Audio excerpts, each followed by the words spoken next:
Hey, what's up everybody? This is Whiskin bringing you a game of Demolition on Nuketown. This game is of note mainly because it's my first and only 100+ kill game to date. I don't really try and go for those high kill games all that often. You have to change your playstyle a little bit and kind of intentionally go for that. And really I don't consider those to be a lot of fun. I like closer games, a lot of domination flag exchanges and close scoring games. Not that I don't like going, high kill death and whatnot. I speed up most of the boring parts of this video, but it's still pretty long. I think it clocks in at about 15 minutes, and I think I may need all of that time for today's topic. So this is a response, sort of, to a WoodysGamertag video in which he talks about considering going pro on YouTube.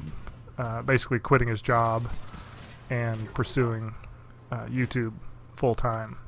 Now, if you're subscribed to him, you know he's a software developer, and of course I am as well.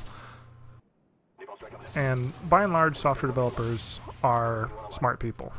It's part of their job to consider very strange edge cases, what-if scenarios. What if a user tries to bookmark a URL that they're not supposed to? That's a dynamic URL, like in a single-page web application. What if their security session times out and then an AJAX request happens? What does the error for that look like? How do they get re-authenticated? How do they pick up the workflow where they left off? What if someone messes with a URL to try and view data that doesn't belong to them? You see that when you use like consecutive primary keys or IDs for objects that people just wonder, it's like, what if I add one to it? And you have to deal with that. As a side note, I think it's funny, I've worked with people in the past that get frustrated with me and think that I'm always trying to argue against features that they want, because I bring up a lot of the problems, a lot of the negative what ifs, and they'll say like, well, why can't you have a rosier outlook? Why can't you think positive? Why can't we just ignore the consequences of doing this and do it? And it's like, well, it's because that's the whole job of being a programmer, being a software guy, is making sure that shit doesn't go horribly wrong. And that's why we're not perceived as positive for the most part. But anyway, so software guys are smart, and I think that they're often good at a great many things, in their hobby life. They're, a lot of them are musicians, or they're hackers in hardware, or they paint. They're usually pretty successful people. And there are many careers that a software developer could pursue and find fun and exciting and emotionally satisfying. In some cases, more so than software development, especially if you've been in it for a long time. As I think Woody mentions, he's been in it for 18 years. Certainly that starts to weigh on you a little bit. It becomes less fun doing the same thing over and over again after time, and maybe you want to do something different.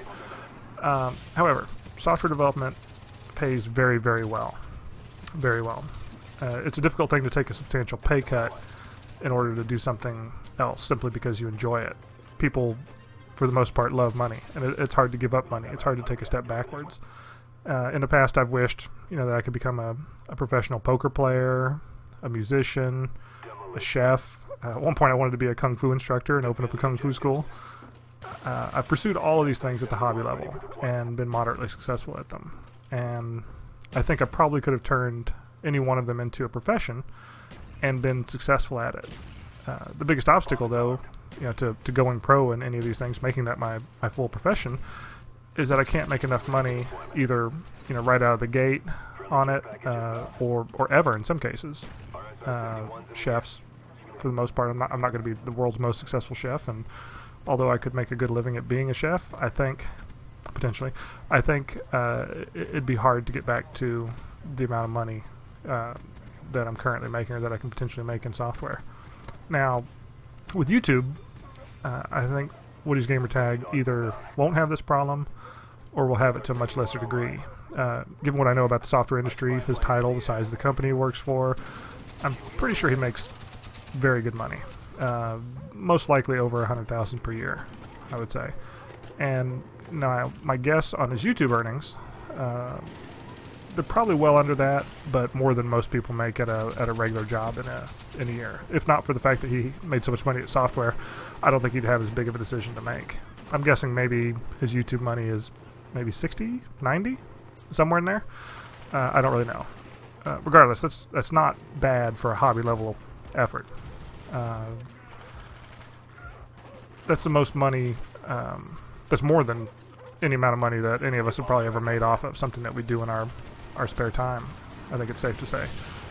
And you have to think that if he poured himself into it completely, he'd achieve even greater success. I think he could ride his wave of popularity into earnings that meet or exceed his professional salary, his current professional salary, within a year, easily. You know, he's got a good brand, a good name out there, being a reasonable, mature YouTuber in a sea of people that are childish and unreasonable. I think he's somewhat elevated the comments in his thread, certainly, you know, to where people do seem to try and act a little bit more mature. I think it's been overall a good thing, and I think he's well known for it, and I think he's got a good name in the community right now, and I think he could capitalize on that, definitely turn it into something bigger. The other thing to consider is that time potentially is wasting. He needs to strike at the peak of his popularity and roll us into something bigger. Modern Warfare 3 is coming out. The YouTube thing is as big as it's ever been. I don't know if you can continue to get into it. I think it'll continue to be successful, and I think, you know, the later you get into it, the harder it's going to be to turn it into something big, and if he doesn't pursue it, there's a chance that his popularity will atrophy to a certain degree. His opportunity could diminish. It could evaporate altogether. So, should he do it? In my opinion, absolutely. There's no reward without risk, and in this case, the risk seems pretty low. He already has a job in software. He can get another job in software. As much as the economy sucks right now, it is not nearly as bad in the software industry. If you're a competent developer, architect, etc., you can get another job, most likely in under a month in most markets.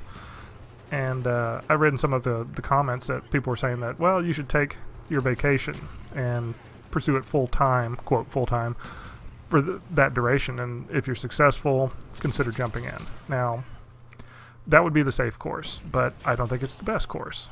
For one thing, I don't know if it's enough time to actually tell if you're going to be successful at this. You know, 2 to 8 weeks is not a lot of time. The other argument against that is Travis Barker. He's the drummer for Blink-182, and a lot of people think he's one of the best drummers in the world. I think he's a great drummer, and he's a successful musician by most standards. He's also covered in tattoos. He's got a ton of tattoos. Now, he said in interviews that he got so many tattoos because he wanted to make it impossible for himself to get a normal job. He wanted to have to succeed. He wanted to force himself to rapidly pursue his dream. He wanted that to be his only hope, and to pour himself into that. And I think there's something to be said for that. If you give yourself an easy out to fail at something, you're more likely to fail at it. Now, parents will always tell their kids, you know, you have to have something to fall back on, is the other argument, right? Well, now this is sound to a degree, but I think it's, you know, a problem in our society that we prematurely squash dreams and creativity in our culture, that the time to take risks is when you're young. You can more easily recover from failed attempts. Sure, it may delay you getting your shit together, but you won't look back on your life and wonder what if. You know, you got it out of your system, or you succeeded. One of the two, right? Now, that doesn't really fit Woody's gamertag. I think he's approaching 40. I think he's like 38, 39, somewhere in there. And that being said, though, you could argue that he has gone to have something to fall back on route. He has a job in software. That's his to fall back on. You know, there's something to fall back on. Now, if he's discovered now the possibility of getting off the beaten path in terms of professions, why not take what I consider to be the moderate risk and find out if he can do it, especially since he has something to fall back on. Now, one of my favorite quotes from Star Trek comes from Picard in the Tapestry episode of The Next Generation, and in it he time travels and looks back on his life and the things he's done, and at the end he's got this quote. He says, "There are many parts of my youth that I'm not proud of. There were loose threads, untidy parts of me that I would like to remove, but when I pulled on one of those threads, it unraveled the tapestry of my life." Now, I think that's a great quote, and I'll come back to it. WoodysGamertag has 539,000 subscribers right now. He's successful at YouTube. If that landed in your lap and you didn't try to do something with it, what kind of regrets would you have later in life? What kind of what-if scenarios would plague you? Not doing this isn't some character-building untidy thread like getting arrested or getting into a fight that, you know, you look back on and laugh about, or, you know, think that did make you a different person. This is an opportunity not taken. So now for the practical application of poetry portion of the video. The Road Not Taken by Robert Frost is a poem. The last couple lines of it, he says, "Two roads diverged in a wood, and I took the one less traveled by, and that has made all the difference." This is the road less traveled by. In this society, people go to work and do things they hate, emotionally crippling jobs devoid of any fulfillment or satisfaction or artistic reward. Those people keep society running. They're necessary, but I wouldn't want to be one of them. If you could avoid being one of those people, if you could live a life of celebrity or pursue a vocation that doesn't have an easy checkbox on an IRS form, if you could be a painter, a composer, a lion tamer, a topiarist, you know, a guy who makes topiaries, would you do it? You know, that's something different. There's something to be said for that. That you're not following the easy path. You're doing something that presumably you love, that not everybody gets to do. And I think, you know, now is the time for him to do that. Now is the time that he has this hobby that's taking off greatly. And if he put out, you know, a ton of Modern Warfare 3 videos, and that's something to keep in mind. Modern Warfare 3 is coming up, you know. Black Ops, Modern Warfare 2, this has been the bread and butter of all these commentators. And this next one looks like it's going to be just as big. And those videos take time. And the more editing you put into them, you know, the less or fewer live comms that you do, the fewer, you know, vlog, YouTube, Facebook update type videos you do, the better. When you do these guides of, you know, how to get better at the game, how to win at domination, how to find teammates, all these videos, they take on a life of their own. They get this long tail of popularity where, yeah, they have an initial spike, but they always continually pop up in these searches. And to do those videos takes time, and I think the only way that he's really going to be able to do that fully is to pursue it fully, wholeheartedly. And this opportunity may not come again until the next big release of Call of Duty, and who knows if he'll still be doing it at that point. There's no telling. Who knows if it'll still be as popular at that point. I think it will be, especially for the people who get into it now or got into it a year ago. And I just don't see a downside. I think it's funny that people would try and argue against him doing it or try and talk him out of it. You know, we're a culture or society that is overly enamored with safety, with safety nets of not doing anything crazy. It's like this animal instinct, this reptile mind of, like, you know, wild animals run from stuff that's different. Doesn't matter what it is or if it's going to hurt them. It's survival instinct to just like, get away, you know, something's different. And I think that's the case with this, you know, that it's like, well, don't do that because it's different or it's weird or it's not normal, and fuck it. I say you got to roll the dice and take the chance. It's not a huge chance, and find out what if, you know. Don't sit on your ass. Don't avoid it. Don't wish 10 years from now that you'd done it. You say, like, YouTube was a huge thing and I could have done something, but I didn't. But I think I could have been a famous YouTuber. So yeah, that's nice. You could have. You would have, you should have, whatever. So don't live a life of regrets, Woody, or any of you guys. Alright, so this is winding to a close.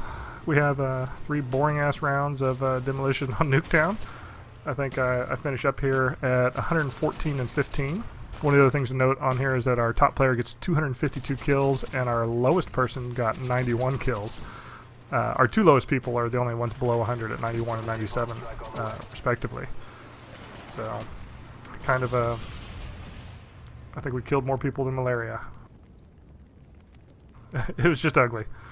Fun game, but not going to play many of those. Certainly not going to post many of those. As always, rate, comment, subscribe, follow me on Twitter. I'm pretty funny on there. And until next time, have a good one.